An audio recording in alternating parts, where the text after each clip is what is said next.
ತಮಸೋ ಮಾ ಜ್ಯೋತಿರ್ಗಮಯ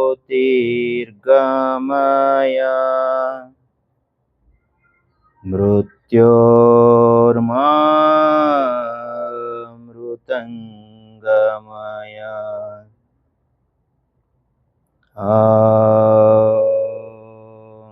ಶಾಂತಿ ಶಾಂತಿ ಶಾಂತಿ. ಓಂ ಶ್ರೀ ಸದ್ಗುರುವೇ ನಮಃ. ವಿಶ್ವಗುರು ಬಸವಣ್ಣವರ ಪಾದಾರವಿಂದಗಳಲ್ಲಿ, ಅದೇ ರೀತಿ ಜ್ಞಾನಯೋಗಿ ಪೂಜ್ಯ ಶ್ರೀ ಸಿದ್ದೇಶ್ವರ ಅಪ್ಪಾಜಿಯವರ ಪಾದಗಳಲ್ಲಿ ಅನಂತ ಕೋಟಿ ನಮನಗಳನ್ನು ಅರ್ಪಿಸುತ್ತಾ, ಇಂದಿನ ಕಾರ್ಯಕ್ರಮದ ದಿವ್ಯ ಸಾನ್ನಿಧ್ಯವನ್ನು ವಹಿಸಿದಂಥ ಪೂಜ್ಯ ಶ್ರೀ ಸೋಮಲಿಂಗ ಅಜ್ಜನವರ ಪಾದಕಮಲಗಳಲ್ಲಿಯೂ ಕೂಡ ಅನಂತ ಕೋಟಿ ನಮನಗಳನ್ನು ಅರ್ಪಿಸುತ್ತಾ,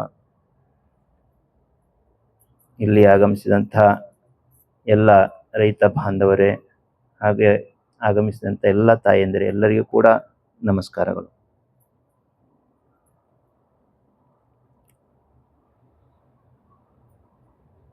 ಚಿಂತನೆ ಜನ್ಮ ತಾಳಬೇಕಾಗಿತ್ತು ಅಂತಂದರೆ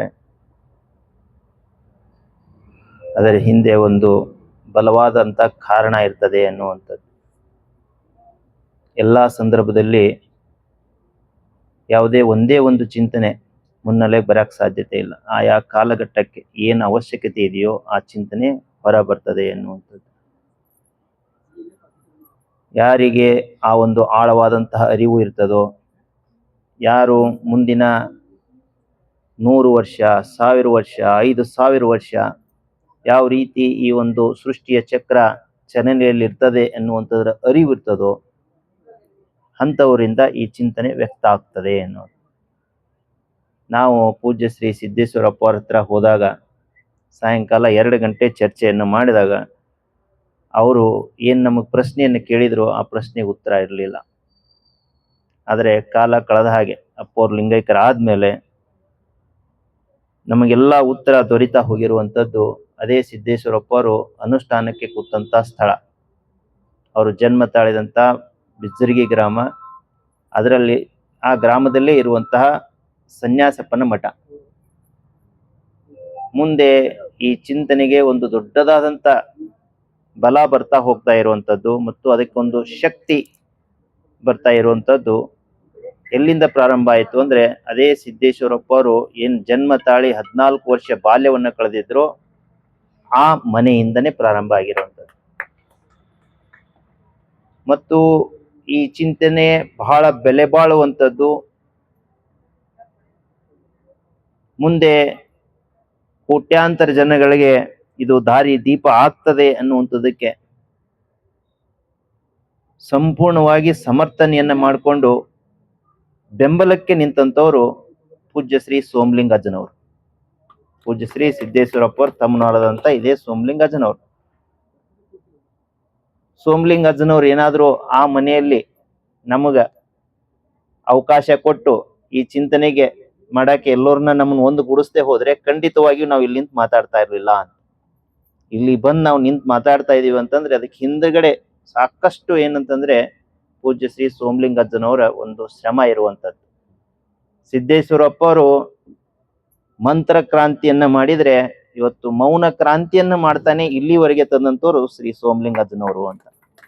ನಿಮ್ ಪರಿಚಯ ಇರ್ಲಿಲ್ಲ, ಇವತ್ತು ಕೇಳ್ತಾ ಇದ್ರಿ. ಯಾರೋ ಅಂತ ಇದ್ರು, ಇಲ್ರಿ ಸಿದ್ದೇಶ್ವರಪ್ಪ ಅವ್ರ ಮಾತೇ ಕೇಳ್ದೇವಿ ನಾವು ಅಂತ ಅಂದ್ರಿ. ಹಾಗಾಗಿ ಏನಾಗ್ತದೆ, ಹಿಂದೆ ಬಸವಣ್ಣವ್ರಾದ್ರು ಹೋದ್ರು, ಅವ್ರ ಜೊತೆಯಲ್ಲಿ ಒಬ್ಬ ಅಳಿಯ ಅನ್ನುವಂಥವ್ರು ಯಾರಿ ಚನ್ನ ಬಸವಣ್ಣವರು ಅಂತೇಳಿ. ಹಾಗಾಗಿ ಅದು ಯಾವ ರೂಪದಲ್ಲಿ ಅದು ವ್ಯಕ್ತ ಆಗ್ತದೋ ಮುಂದಿನ ದಿನಗಳಲ್ಲಿ ಅನ್ನುವಂಥ ನಮಗೆ ಗೊತ್ತಿಲ್ಲ ಅನ್ನುವಂಥದ್ದು. ಹಾಗಾಗಿ ಅವರು ಅಣ್ಣ ತಮ್ಮದೇರು ಸಾಕಷ್ಟು ಜನ ಇರ್ಬೋದು, ಆ ಚನ್ನಬಸವಣ್ಣ ಒಬ್ರು ಯಾಕೆ ಇವತ್ತಿಗೂ ಪರಿಚಯ ಇದಾರಪ್ಪ ಅಂದ್ರೆ ಆ ಸಾಮರ್ಥ್ಯ ಅವ್ರ ಬಲ್ಲಿ ಇತ್ತು, ಅದನ್ನ ವ್ಯಕ್ತಪಡಿಸಕ್ ಅವರು ತಯಾರಾದ್ರು. ಅದಕ್ಕಾಗಿನೇ ನಾವು ಅವ್ರಿಗೆ ಏನ್ ಹೇಳ್ತೀವಿ, ಅವ್ರ ಹಳೆಯ ಅಂತ ಹೇಳ್ತೀವಿ. ಅಕ್ಕ ನಾಗಮ್ಮನಲ್ಲಿನೂ ಕೂಡ ಆ ಶಕ್ತಿ ಇತ್ತು, ಅದಕ್ಕಾಗಿನೇ ನಾವೇನ್ ಹೇಳ್ತೀವಿ, ಬಸವಣ್ಣವ್ರ ಅಕ್ಕ ಅಂತ ಹೇಳ್ತೀವಿ. ಹಾಗಿದ್ರೆ ನಾವು ಕೇವಲ ಅನಿಸ್ಕೋಬೇಕಂದ್ರೆ ಆಗೋದಿಲ್ಲ. ಆ ಸಾಮರ್ಥ್ಯ ನನ್ನ ಬಲ್ಲಿ ಅದೇನು, ಅದನ್ನ ಗಳಿಸ್ತಾ ಇದ್ದೇನೆ ಅನ್ನೋದು ಬಹಳ ಮುಖ್ಯ ಆಗ್ತದೆ ಎನ್ನುವಂಥದ್ದು. ಹಾಗಾಗಿ ನಾವು ಹುಡುಕ್ತಾ ಇದ್ವಿ ಇಲ್ಲಿವರೆಗೆ ಸಾಕಷ್ಟು ಪೂಜ್ಯರೊಂದಿಗೆ ಎಲ್ಲಾ ಪೂಜ್ಯರು ಇದಕ್ಕೆ ಆಶೀರ್ವಾದ ಮಾಡ್ತಾ ಮಾಡ್ತಾ ಮಾಡ್ತಾ ಬಂದಿದ್ದಾರೆ. ಯಾವುದೇ ಭೇದ ಭಾವ ಇಲ್ದೇನೆ ಹೌದು ಇದು ರೈತರ ಕೆಲಸ, ಇದು ಆಗ್ಲೇಬೇಕು ಅನ್ನುವಂಥದ್ದು. ಯಾರು ಕೂಡ ನಮಗೆ ತಿರಸ್ಕಾರ ಮಾಡಿಲ್ಲ. ಆದ್ರೆ ಈ ಚಿಂತನೆಯನ್ನ ಆಳವಾಗಿ ಗ್ರಹಿಸಿದಂತ ಒಬ್ಬ ಮೊದಲ ವ್ಯಕ್ತಿ, ನಾವೇನಲ್ಲಿ ಕೆಲಸ ಮಾಡಿದ್ದೇವಿ ಸೋಮಲಿಂಗ ಅಜ್ಜೋರನ್ನ ಬಿಟ್ರು ಇನ್ನೊಬ್ರು ಏನಾದ್ರೂ ಆಳವಾಗಿ ಗ್ರಹಿಸಿ ಸಂಪೂರ್ಣವಾಗಿ ಇದಕ್ಕೆ ಬೆಂಬಲವಾಗಿ ನಿಂತಂತವ್ರು ಮತ್ತು ನಿಮ್ ಗ್ರಾಮಗಳಲ್ಲಿ ಪಾದ ಪೂಜೆ ಮಾಡಕ್ಕ ಇದೆಲ್ಲಾನು ಕೆಲಸಕ್ಕೆ ಹಿಂದೆ ಕಾರಣೀಭೂತರಾಗಿ ನಿಂತಂತವ್ರು ಶ್ರೀಯುತ ಆಕಾಶ್ ಮೋಳ್ಕೆರೆ ಅವರು. ವಿಚಿತ್ರ ಅನಿಸ್ತದೆ ಅಂತಂದ್ರೆ ವಿಷಯವನ್ನ ಗ್ರಹಿಸ್ಬೇಕಾಗಿತ್ತಂದ್ರೂ ಅದಕ್ಕೆ ನಾವು ಆದಷ್ಟು ಅಲ್ಲಿ ತಯಾರಿಯನ್ನ ಮಾಡ್ಕೋಬೇಕಾಗಿರ್ತದೆ ಅನ್ನುವಂಥದ್ದು. ಹಾಗಿದ್ರೆ ಮುಂದೆ ಹೋಗ್ತಾ ಹೋಗ್ತಾನೆ ಇಲ್ಲಿ ನಮಗ್ ಭೇಟಿಯಾದಂತವ್ರು ವಿಶೇಷವಾದಂತ ವ್ಯಕ್ತಿಗಳು ಅಂತಂದ್ರೆ ಶ್ರೀಯುತ ಶಿವಪುತ್ರಪ್ಪ ಔಸಿ ಅಣ್ಣವರು. ನಾವು ಅವ್ರನ್ನ ಭೇಟಿ ಆಗ್ಬೇಕಂತ ಹೋಗಿಲ್ಲ, ಸುಮ್ ಕಾರ್ ತಗೊಂಡ್ ಹೊಂಟಾಗ ಇದೇ ಸ್ಥಳ ಎಲ್ಲಿ ಅದತ್ತ ಅವ್ರನ್ನ ಕೇಳಿದೇವ್ ನಾವು. ಏನ್ ನಾವ್ ವಿಡಿಯೋದಾಗ ನೋಡಿನ್ರಿ ನೀವೇ ಅಂತೇಳಿ ಅವ್ರು ಗುರ್ತಿಸಿ ಮನ್ಯಾಗ ಕರ್ಕೊಂಡು ಹೋದ್ರು. ಕರ್ಕೊಂಡು ಹೋಗಿ ಹೌದ್ರಿ ಇದು ಉಳಿಬೇಕು ಅಂತ ಕಣ್ಣಾಗ ನೀರ್ ತೆಗೆದು ಹೇಳಿದ್ರು ಅವ್ರು. ಇಲ್ಲ ಎಂತ ವ್ಯಕ್ತಿ ಇಲ್ಲೇ ನಮ್ಮನ್ನು ಪರಿಚಯ ಮಾಡಿಸಿದಪ್ಪ ಬಸವಣ್ಣ ಅಂತ ಅನಿಸ್ಬಿಡ್ತು ನಮಗ್. ಇವನ್ನೆಲ್ಲಾ ಇಲ್ಲಿ ಬರಾಕ್ ನಮ್ಗೆ ಕಾರಣ ಅಂತಂದ್ರೆ ಶಿವಪುತ್ರಪ್ಪ ಔಸಿ ಅಣ್ಣವ್ರು. ಇಲ್ಲಿ ಇನ್ನೊಬ್ರು ವಿಶೇಷವಾದಂತ ವ್ಯಕ್ತಿ 11 ದಿವಸನು ನಮ್ ಜೋಡಿ ಸತತವಾಗಿದ್ದವರು ಪ್ರಭು ಸ್ವದೇಶಿ ಅಣ್ಣವ್ರು. ಗೋವು ಬಗ್ಗೆ ಆಧಾರವಾದಂತ ಏನಪ್ಪಾ ಅಂದ್ರೆ ಪ್ರೀತಿ ಇರುವಂತದ್ದು. ಸಾಕಷ್ಟು ಕೆಲಸವನ್ನು ಮಾಡಿದ್ದಾರೆ. ಇದಕ್ಕೆ 11 ದಿವಸನು ಇದಕ್ಕೆ ಬೆಂಬಲವಾಗಿ ನಿಂತಾರೆ. ಇನ್ನೊಬ್ರು ಇಲ್ಲಿ ವಿಶೇಷದಲ್ಲಿ ವಿಶೇಷ ವ್ಯಕ್ತಿ ಅಂತಂದ್ರೆ ಶ್ರೀಯುತ ಮಹೇಶ್ ಪಾಟೀಲ್ ಅನ್ನೋರು. ಒಬ್ಬ ಅಸಿಸ್ಟೆಂಟ್ ಕಮಿಷನರ್ ಆಗಿ ಇವತ್ತಿನ ದಿವ್ಸ ಪಾದ ಪೂಜೆಗೆ ನಾ ಬರ್ತೀನಿ ಅಂತಂದ್ರೆ ನನಗನ್ನಿಸ್ತು ಯಾರ ಅವಶ್ಯಕತೆ ಅದ ಆ ಸೃಷ್ಟಿ ಇಲ್ಲಿ ತಯಾರಿ ಮಾಡ್ಯದ, ಆಯಾ ಜಾಗದಲ್ಲಿ ಅವ್ರ ಮುಖಾಂತರ ಕೆಲಸ ಮಾಡಕತ್ತದ ಅಂತೇಳಿ. ಇನ್ನೊಬ್ರು ವಿಶೇಷ ವ್ಯಕ್ತಿ ಅಂತಂದ್ರೆ ಸ್ವಂತ ಜಮೀನ್ ಹಿಡಿದು ಅಲ್ಲಿ ಕೃಷಿ ಕಾರ್ಯ ಮಾಡಿ ಇನ್ನೊಬ್ರಿಗೆ ತೋರಿಸ್ಬೇಕು ನಾವು ಮಾದರಿಯಾಗಿ ಅಂತೇಳಿ. ಇಲ್ಲೇ ಹುಮನಾಬಾದ್ ಹುಡುಗಿ ಅವರು ಆನಂದ್ ಕುಮಾರ್ ನಂದಿ ಅಂತೇಳಿ ಅವ್ರ ತಾಯಿಯವರು ಬಂದಾರ ಇಲ್ಲಿ. ಹಾಗಿದ್ರೆ ಇಷ್ಟೆಲ್ಲಾ ಕೂಡಿ ಇವತ್ತು ಕಾರ್ಯ ಆಗ್ತಾ ಇದೆ. ಇಷ್ಟೆಲ್ಲಾ ತಾಯಂದ್ರು ನೀವು ಬಂದಿರುವಂತದ್ದು. ಅದೇ ರೀತಿ ವಿಶೇಷವಾಗಿ ಇವತ್ತು ಎಲ್ಲಾ ಗ್ರಾಮದವ್ರಿಗೆ ನಾವು ಪಾದ ಪೂಜೆ ಮಾಡಿದೀವಿ, ಬರ್ರಿ ಅಂತ ಹೇಳಿದೀವಿ. ಆದ್ರೆ ಬಂದವರಲ್ಲಿ ಯಾರು ಅಂತಂದ್ರೆ ಎಲ್ಲಿ ವೀರಭದ್ರನ ಸ್ಥಾನ ಇದೆಯೋ ಆ ಗ್ರಾಮದವ್ರು, ಗೋಕುಳ ಗ್ರಾಮದವ್ರು ಬಂದಾರ ಹೆಚ್ಚಿನ ಜನ.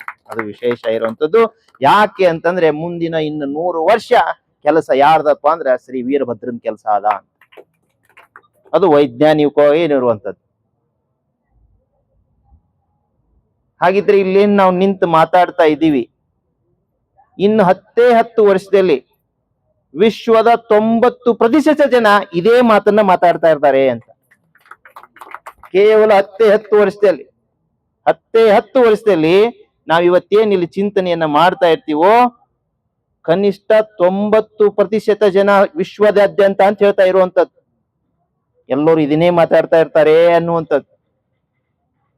ಹಾಗಿದ್ರೆ ಇದೇ ಒಂದು ಸ್ಥಳದಿಂದಲೇ ನಾವು ಎತ್ತಿನ ಬಗ್ಗೆ ಮಾತಾಡ್ತಾ ಇದ್ದೀವಿ. ಅದು ಮುಂದಿನ 10 ವರ್ಷಗಳಲ್ಲಿ 90% ಜನ ಮಾತಾಡ್ತಾರೆ ಅಂತಂದ್ರೆ ಅರ್ಥ ಏನು ಅಂತಂದ್ರೆ 12ನೇ ಶತಮಾನದಲ್ಲಿ ಲಿಂಗದ ಬಗ್ಗೆ ಮಾತಾಡಿದಾಗ ವಿಶ್ವ ಮಾತಾಡಿದೆ ಅನ್ನುವಂಥದ್ದು.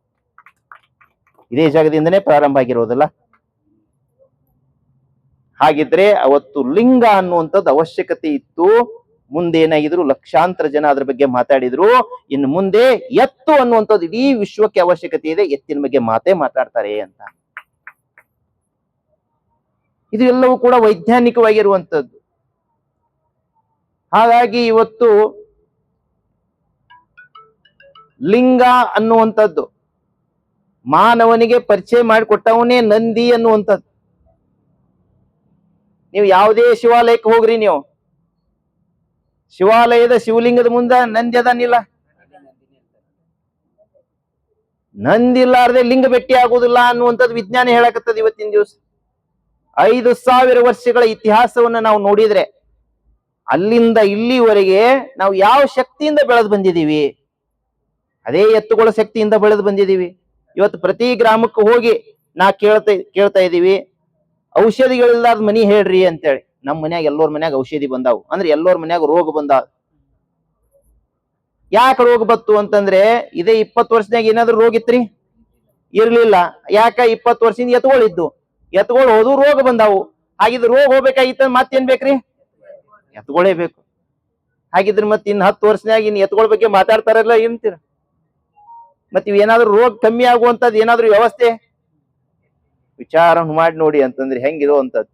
ಆದ್ರೆ ಅದೇ ಒಂದು 12ನೇ ಶತಮಾನದಲ್ಲಿ ಇದೇ ಜಗದಲ್ಲಿನೇ ಸುತ್ತಮುತ್ತಲು ಇದು ಹೆಂಗಾಗಿತ್ತಂದ್ರೆ ಅಕ್ಷಯ ಪಾತ್ರೆ ಆಗಿತ್ತು. ಎದರ ಮುಖಾಂತರ ಆಯ್ತು ಅಂದ್ರೆ ಅದೇ 4 ಕಾಲಿನ ಬಸವಣ್ಣ ನಂದಿ ಮುಖಾಂತರ ಆಗಿತ್ತು ಅನ್ನುವಂಥ.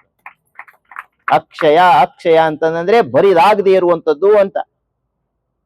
ಅಂದ್ರೆ ಮುಂದಿನ ಹಲವು ಯುಗಗಳವರೆಗೂ ಕೂಡ ಬರಿದಾಗದೆ ಇರುವಂತಹ ಒಂದು ಶಕ್ತಿ ಯಾವುದು ಅಂತಂದ್ರೆ ಅದೇ ನಂದಿ ಶಕ್ತಿ ಅನ್ನುವಂಥದ್ದು, ಎತ್ತುಗಳ ಶಕ್ತಿ ಅನ್ನುವಂಥದ್ದು, ಅದೇ ಜೋಡೆತ್ತಿನ ಕೃಷಿಕರ ಶಕ್ತಿ ಅನ್ನುವಂಥದ್ದು. ಅಕ್ಷಯ ಅಕ್ಷಯ ಅನ್ನುವಂಥದ್ದು ಅಂದ್ರೆ ಈ ಜಗದಲ್ಲಿ ಬಸವಣ್ಣವ್ರು ಏನ್ ಕೊಡ್ತಾ ಇದ್ರು ಅದು ಬರಿದೇ ಆಗ್ತಾ ಇರ್ಲಿಲ್ಲ ಅಂತ. ಯಾಕಂದ್ರೆ ಬರಿದ ಆಗದೇ ಇರುವಂತಹ ಒಂದು ಶಕ್ತಿ ಏನಾಗಿತ್ತು, ವಿಶೇಷವಾಗಿ ಇದೇ ಒಂದು ಜಗದಲ್ಲಿ ಕೆಲಸ ಮಾಡಕತ್ತಿತ್ತು ಅನ್ನುವಂಥದ್ದು. ಈ ಒಂದು ಜಗಕ್ಕೇನಿದೆ ಅಷ್ಟೇ ವಿಶೇಷತೆ ಇರುವಂತದ್ದು ವೈಜ್ಞಾನಿಕವಾಗಿ. ಇದು ಕೇಂದ್ರ ಬಿಂದುವಾಗಿರುವಂತದ್ದು ಇಡೀ ಭೂಮಂಡಲಕ್ಕೆ. ಯಾವ ರೀತಿ ಶ್ರೀಶೈಲ ಮಲ್ಲಯ್ಯನ ಒಂದು ಸನ್ನಿಧಾನ ಭೂಮಂಡಲಕ್ಕೆ ಒಂದು ಏನಾಗಿದೆ ಕೇಂದ್ರ ಬಿಂದು ಆಗಿದೆಯೋ, ಅದೇ ರೀತಿ ವಿಶೇಷವಾದ ಶಕ್ತಿ ಏನಪ್ಪಾ ಅಂದ್ರೆ ಕೇಂದ್ರ ಬಿಂದು ಇದೇ ಒಂದು ಪರಶು ಕಟ್ಟೆ ಆಗಿರುವಂತದ್ದು. ಹಾಗಿದ್ರೆ 12ನೇ ಶತಮಾನದಲ್ಲಿ ಯಾವ ರೀತಿ ಜಗಕ್ಕೆ ಬಂದ್ರೋ ಮತ್ತೊಮ್ಮೆ ಇದೇ ಜಗಕ್ಕೆ ಆಯ್ದ ವ್ಯಕ್ತಿಗಳು ಬರುವಂತ ದಿನಗಳು ಬಹಳ ದೂರ ಇಲ್ಲ ಅನ್ನುವಂಥದ್ದು.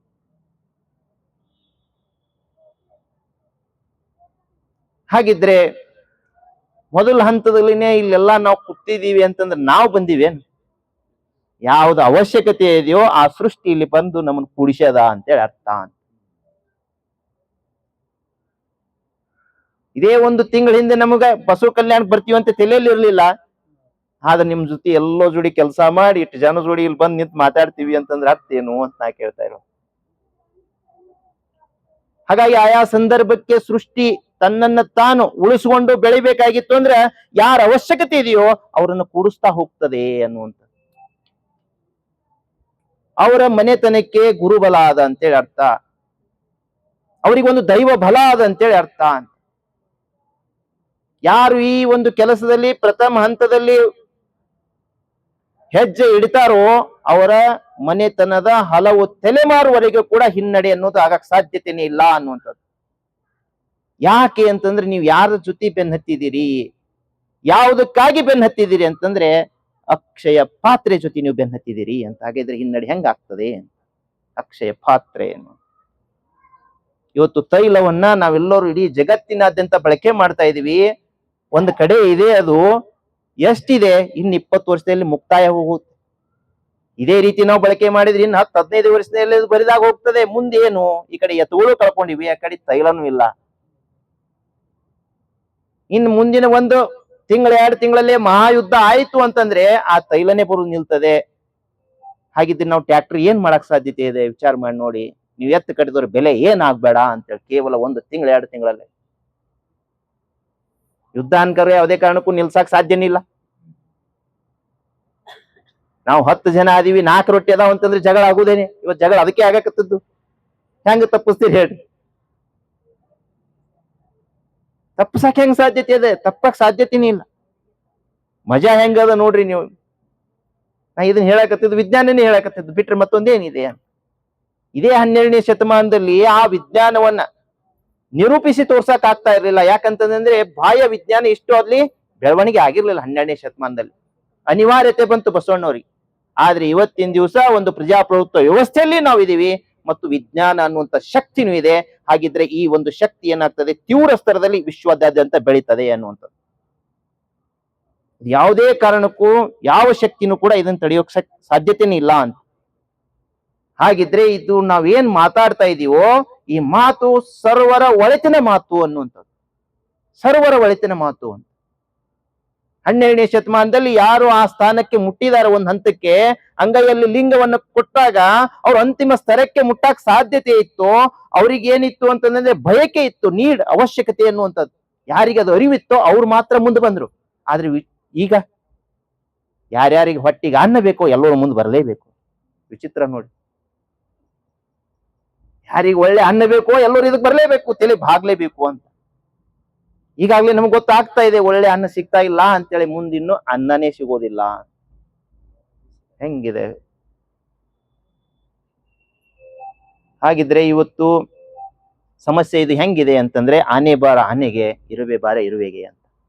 ಯಾಕೆ ನಾವು ನೌಕರಿ ಬಿಟ್ಟಿವಿ ಅಂದ್ರ ಒಂದು ಭಾರ ಕಮ್ಮಿ ಮಾಡ್ಕೊಂಡಿವಿ, ಬಿಟ್ರೆ ಮತ್ತೊಂದೇನು ಇಲ್ಲ.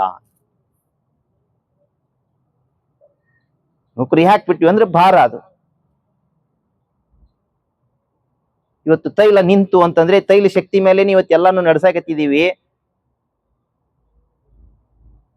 ಒಂದು ಫ್ಯಾಕ್ಟ್ರಿ ಅಂತ ತಿಳ್ಕೊಳ್ಳೋಣ, ಒಂದ್ 100-200 ಜನ ಇದ್ರು, ತೈಲ ನಿಂತು ಫ್ಯಾಕ್ಟ್ರಿ ನಿಂತಂದ್ರೆ ಏನಾಕ್ಕರಿ? ಇವತ್ತು ಎಲ್ಲರೂ ಕೈ ಮುಗಿದು ಕೆಲಸ ಮಾಡೋರು ನಾಳೆನೆ ಸ್ಟ್ರೈಕ್ ಮಾಡ್ತಾರಿಲ್ಲ ಹೇಳಿ. ಹಾಗಿದ್ರೆ ಇನ್ನು ಮುಂದಿನ ದಿನಗಳಲ್ಲಿ ಈ ಸರ್ಕಾರಿ ನೌಕರ ಪರಿಸ್ಥಿತಿ ಏನಾಗ್ಬೇಡ ವಿಚಾರ ಮಾಡಿ ನೋಡಿ. ಈ ರಾಜಕೀಯ ನಾಯಕರ ಪರಿಸ್ಥಿತಿ ಏನಾಗ್ಬೇಡ ವಿಚಾರ ಮಾಡಿ ಅಂತ. ಹಾಗಿದ್ರೆ ನಮ್ಮ ಸ್ತರದಲ್ಲಿ ನಾವು ಜಾಣರಾಗೋಕಿರುವಂತ ಒಂದೇ ಒಂದು ಮಾರ್ಗ ಏನು ಅಂದ್ರೆ, ಮೊದಲನೇದಾಗಿ ಯಾರು ನೀವು ಜೋಡೆತ್ ಕಟ್ಟಿರಲ್ಲ ಹೊಟ್ಟೆ ಕೈ ಬಿಡಬಾರ್ದು ಅಂತೇಳಿ ದೃಢ ನಿರ್ಧಾರ ಮಾಡ್ಬೇಕು. ಇದು ಮೊದಲೇದು. ಇನ್ ಎರಡನೇದು ಏನಪ್ಪಾ ಅಂತಂದ್ರೆ, ನಮ್ಮ ಮನ್ಯಾಗ ಎತ್ತಿಲ್ಲ ಆದ್ರೆ ಎತ್ತಿನವರು ಉಳಿಬೇಕು ಮತ್ತು ಅವ್ರು ಬೆಳಿಬೇಕು ಅನ್ನುವಂತ ಒಂದು ಮನೋಭಾವನೆ ನಮ್ಮಲ್ಲಿ ಇರ್ಬೇಕು. ಇನ್ನು ಮೂರನೇದ್ದು, ನಾನು ರಾಜಕೀಯ ಆಗಿರ್ಲಿ ಅಥವಾ ಔದ್ಯೋಗಿಕ ಒಂದು ಕ್ಷೇತ್ರದಲ್ಲಿ ನಾ ಬೆಳಿಬೇಕಾಗಿತ್ತು ಅಂತಂದ್ರ ಅವರನ್ನ ಅವಲಂಬಿಸಿನೇ ಬೆಳಿಬೇಕು ಅನ್ನುವಂಥದ್ದು. ಈ ಸಂದರ್ಭದಲ್ಲಿ ನಾನು ಯಶಸ್ವಿ ಆಗ್ತೀನೋ ಬಿಡ್ತೀನಿ ಗೊತ್ತಿಲ್ಲ, ಆದ್ರೆ ಮುಂದೆ ಮಾತ್ರ 100% ಅನ್ನು ಒಳಿತಾದ ಅನ್ನುವಂಥದ್ದು ಪಕ್ಕಾ ಗೊತ್ತಾಯ್ತು ಅಂತಂದ್ರೆ ಅವ ಬಂದ್ ಬರ್ತಾನ.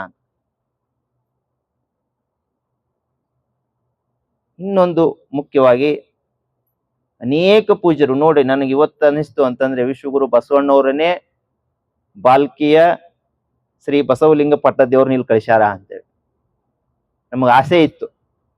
ಬರುವಾಗನೆ ಪರುಷಕಟ್ಟೆಗೊಂದು ಬರ್ಬೇಕು ಅಂತಿತ್ತು. ಎರಡನೇದು ಏನಪ್ಪಾ ಅಂದ್ರೆ, ಬಾಲ್ಕಿ ಗುರುಗಳಿಗೆ ಅವ್ರ ಗುರುಗಳ ಆಶೀರ್ವಾದ ಪಡಿಬೇಕಾಗಿತ್ತು. ಯಾಕಪ್ಪ ಅಂತಂದ್ರೆ, ನಾನು ಮಣ್ಣು ಉಳಿಸಿ ಅಂತ ಅಭಿಯಾನಾಗ ಈ ಬೈಕ್ ತಗೊಂಡ್ ಹೋಗಿದ್ದೆ 3000 ಕಿಲೋಮೀಟರ್. 3000 ಕಿಲೋಮೀಟರ್ ಹೋದಾಗ ಅತ್ಯಂತ ಆತ್ಮೀಯತೆಯಿಂದ ಬರಮಾಡಿಕೊಂಡು ಮುಂದೆ ಅವ್ರು ಸ್ವತಃ ಅವ್ರ ಜೊತೆ ಪ್ರಸಾದ ಬಡಿಸಿದಂತ ಒಬ್ಬ ಗುರುಗಳು ಯಾರಪ್ಪ ಅಂತಂದ್ರ ಬಾಲ್ಕಿ ಗುರುಗಳು. ಅದ್ರ ವಿಶೇಷ ನೋಡ್ರಿ, ಅವ್ರು ಸಣ್ಣ ಪಟ್ಟದೇವ್ರು, ಗುರು ಬಸವ ಪಟ್ಟದೇವ್ರು. ಹಾಗಾಗಿ ಇದರಲ್ಲಿ ಯಾರ್ಯಾರು ಒಂದುಗೂಡಿಸ್ಬೇಕಾಗಿದೆಯೋ ಆ ಸೃಷ್ಟಿನೇ ಏನ್ ಮಾಡ್ತಾ ಇದೆಯಪ್ಪ ಅಂತಂದ್ರೆ, ಹಂತ ಹಂತದಲ್ಲಿ ಅವರಿಗೆ ಆ ವಿಚಾರವನ್ನು ತಿಳಿಸಿ ಇದ್ರ ಜೋಡಿ ಒಂದುಗೂಡಿಸ್ತಾ ಹೋಗ್ತಾ ಇದೆ ಹೊರತು ಮತ್ತೊಂದು ಏನೂ ಇಲ್ಲ ಅನ್ನುವಂಥದ್ದು ನನ್ನ ಸ್ಪಷ್ಟ ಆಗ್ತಾ ಇರುವಂಥದ್ದು. ಇನ್ನು ಮುಂದುವರೆದು ನನ್ನ ವಿಚಾರ ಇರುವಂಥದ್ದು ಇದು ಏನು, ಯಾರಿಗೂ ಕೂಡ ಇದು ಇಲ್ಲ. ಇದಕ್ಕೆಲ್ಲಾ ಪರಿಹಾರ ಏನು ಅಂತಂದ್ರೆ ರಾಜಕೀಯ ಅನ್ನುವಂಥದ್ದು. ನಾವ್ ಯಾವ್ದಕ್ಕಾಗಿ ಮತ ಕೊಡ್ತೀವೋ ಅದೇ ಯೋಜನೆ ಅವ್ರು ತರ್ತಾರೆ. ನಾವ್ ಯಾಕೆ ಇವತ್ತು ರಾಜಕೀಯ ನಾಯಕರ ಹತ್ರ ಹೋಗಿ ಇದಕ್ ಬಾಳ್ ಕಾಡುವುದಿಲ್ಲ, ಬೇಡುವುದಿಲ್ಲ, ಸ್ಟ್ರೈಕ್ ಮಾಡುವುದಿಲ್ಲ? ಯಾರ ನಮ್ಮ ಹೋರಾಟಗಾರರು ಅಂತಾರೆ, ಹೋರಾಟಗಾರ ಅಲ್ವೇ ಅಲ್ಲ ಅಂತ ಹೇಳ್ತೀನಿ ನಾನು. ನಾವು ಕೇವಲ ಅರಿವು ಮೂಡಿಸೋರು ಅಂತ. ಯಾಕಂದ್ರೆ ಗುರು ನಮಗ್ ಅರಿವು ಮೂಡಿಸ್ಯಾರ, ನಾವು ಇನ್ನೊಬ್ರಿಗೆ ಅರಿವು ಮೂಡಿಸೋರು, ಸಾಧ್ಯವಾದಷ್ಟು ಅರಿವು ಮೂಡಿಸೋರು, ಯಾವುದೇ ಭಿನ್ನಾಭಿಪ್ರಾಯ ಇಲ್ಲಾರ್ದೆ ಅರಿವು ಮೂಡಿಸೋರು. ಅವ್ ಎಂತವನ್ನೇ ಇರ್ಲಿ, ನಾವು ಹೋರಾಟಗಾರರಲ್ಲ ಅಂತ. ಯಾಕಪ್ಪ ಅಂದ್ರೆ ನಾವು ಬಿಜಾಪುರದಾಗ ಅದೇ ಒಂದು ಚೆತ್ತಿನ ಬಂಡಿ ಕೂಡಿಸಿ ಅಲ್ಲಿ ಏನಾದ್ರು ತಡೋದು ಏನಾದ್ರು ಮಾಡ್ಬೋದಾಗಿತ್ತು, ಅದು ಮಾಡಿಲ್ಲ ನಾವು. ಹಂತವಾಗಿ ಇದು ವಿಶ್ವಕ್ಕೆ ಅವಶ್ಯಕತೆ ಇರುವಂತ ಕೆಲಸ ಇರುವಂತ ಕಾರಣಕ್ಕಾಗಿ ಅರಿವು ಮೂಡಿಸೋದೇ ನಮ್ಮ ಕೆಲಸ ಅನ್ನುವಂಥದ್ದು. ಹಾಗಿದ್ರೆ ಇದಕ್ ಪರಿಹಾರಪ್ಪ ಅಂತಂದ್ರೆ, ನಾವು ಎದಕ್ಕೆ ಮತ ಕೊಡ್ತೀವಿ, ಮತ ಕೊಡೋರ್ ತಯಾರಿ ಮಾಡ್ಬೇಕು ಅಂತ. ಈ ಅರಿವಿನ ಕೊರತೆಯಿಂದ ಏನ್ ಮಾಡ್ತಾ ಇದ್ದಾರೆ ಅಂತಂದ್ರೆ, ಎದೆದಕ್ಕೂ ಮತ ಕೊಡ್ತೀವಿ, ನಮ್ಮನ್ನ ನಾವೇ ಹಾನಿ ಮಾಡ್ಕೊಳ್ತಾ ಇದೀವಿ, ಎಲ್ಲರಿಗೂ ಗೊತ್ತಿರುವಂತ ವಿಚಾರ. ಹಾಗಿದ್ರೆ ಇವತ್ತು ಎಲ್ಲಾರ ಮನ್ಯಾಗನು ಏನಿದೆ, ಯಾರೆಲ್ಲ ಮನ್ಯಾಗ ಜಗಲಿ ಮ್ಯಾಗ ಏನ್ ಮಾಡ್ತಾರಿ, ನಂದಿಯನ್ನಿಟ್ಟು ಪೂಜೆ ಮಾಡ್ತಾರ. ಇಲ್ಲಿ ಎಷ್ಟೋ ಜನ ಇಲ್ಲಿ ಬಂದು ನೋಡಿದೆ, ನನಗ್ ಬಹಳ ಆಶ್ಚರ್ಯ ಅನಿಸ್ತು. ಆ ನಂದಿ ಕೋಲಿನ ಮ್ಯಾಗಿರುವಂತ ಭಕ್ತಿ ಶ್ರದ್ಧೆ, ಎಷ್ಟೆಷ್ಟೋ ಜನ ಅಲ್ಲಿಂದ ಇಲ್ಲಿಂದ ಓಡಿ ಬರ್ತಾರೆ. ನಮಗೂ ಇವ್ರು ಅಣ್ಣವ್ರು ಹೇಳಿದ್ರಿ, ಇಲ್ರಿ ಅದಕ್ಕೆ ದರ್ಶನ ಮಾಡ್ಕೋಬೇಕು ಅಂತ. ರಾತ್ರಿ ಬಂದೇವ್ ನಾವು 9:00. ಹಾಗಿದ್ರೆ ನಂದಿ ಕೋಲ್ ಇರುವುದು ಎದಕ್ಕ? ಈ ಎತ್ತುಗಳು ಉಳ್ಸಾಕನೇ ಇರುವುದು. ಮನ್ಯಾಗ ಏನ್ ನಂದಿ ಇಟ್ಟು ಪೂಜೆ ಮಾಡ್ತೀವಿ, ಈ ಕೃಷಿಕರನ್ನ ಉಳ್ಸಾಕನೇ ಇರುವಂತದ್ದು. ಈ ಬಸವೇಶ್ವರ ದೇವಸ್ಥಾನದಾಗೂ ನಂದಿ ಅದಾವು, ಎದಕ್ಕಿರೋದು? ಈ ಕೃಷಿಕರನ್ನ ಉಳ್ಸಾಕ ಇರೋದು. ಹಾಗಿದ್ರೆ ನಾವೆಲ್ಲರೂ ಕೂಡ ಬೇಡ್ಕೋತೀವಿ, ಎಲ್ಲಾನು ಮಾಡ್ತೀವಿ, ಆದ್ರೆ ಅದೇ ನಂದಿಯನ್ನು ಉಳಿಸ್ತೀನಿ ಅಂತೇಳಿ ಯಾವೊಬ್ಬ ರಾಜಕಾರಣಿ ಬಂದ್ರ ಅವನಿಗೆ ಮತ ನೀಡ್ತೀವಿ ಇಲ್ಲ. ಮಜಾ ಹೆಂಗದ್ ನೋಡ್ರಿ. ಹೌದ್ರಿ ನಾ ಹೇಳೋದು? ಹಾಗಾಗಿ ನಮ್ಮ ವಿಚಾರ ಒಂದೇನಿರೋದು ಅಂತಂದ್ರೆ ಮುಂದಿನ ಹಂತ ಹೋಗಿ ಏನಾದ್ರೂ ಇವತ್ ನಾವು ಕೂಡಲ ಸಂಗಮಕ್ಕೆ ಹೋಗ್ತಾ ಇದೀವಿ. ಪೂಜ್ಯರೆಲ್ಲ ಒಂದು ಗೂಡಿ ನೀವು ಯಾವ ಪಕ್ಷಕ್ಕೆ ಮತ ಕೊಡ್ತೀರೋ ಗೊತ್ತಿಲ್ಲ,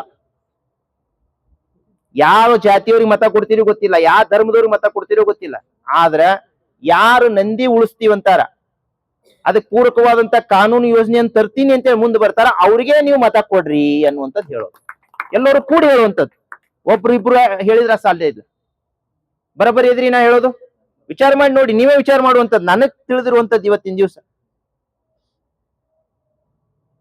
ಯಾಕಪ್ಪ ಅಂತಂದ್ರೆ ಇವತ್ತು ಎಲ್ಲರೂ ರೋಗ ತಂದುಕೊಂಡು ಎಲ್ಲರೂ ಇವತ್ತು ವಿನಾಶಕ್ಕೆ ನಾವು ಒಳಗಾಗ್ತೀವಿ ಅಂದಾಗ ಏನಾದ್ರೂ ಒಂದು ಕಾರ್ಯ ನಾವು ಇದಕ್ಕೆ ಪರಿಹಾರ ಕಂಡುಕೊಳ್ಳಕ್ ಪ್ರಯತ್ನ ಮಾಡ್ಬೇಕಲ್ಲ.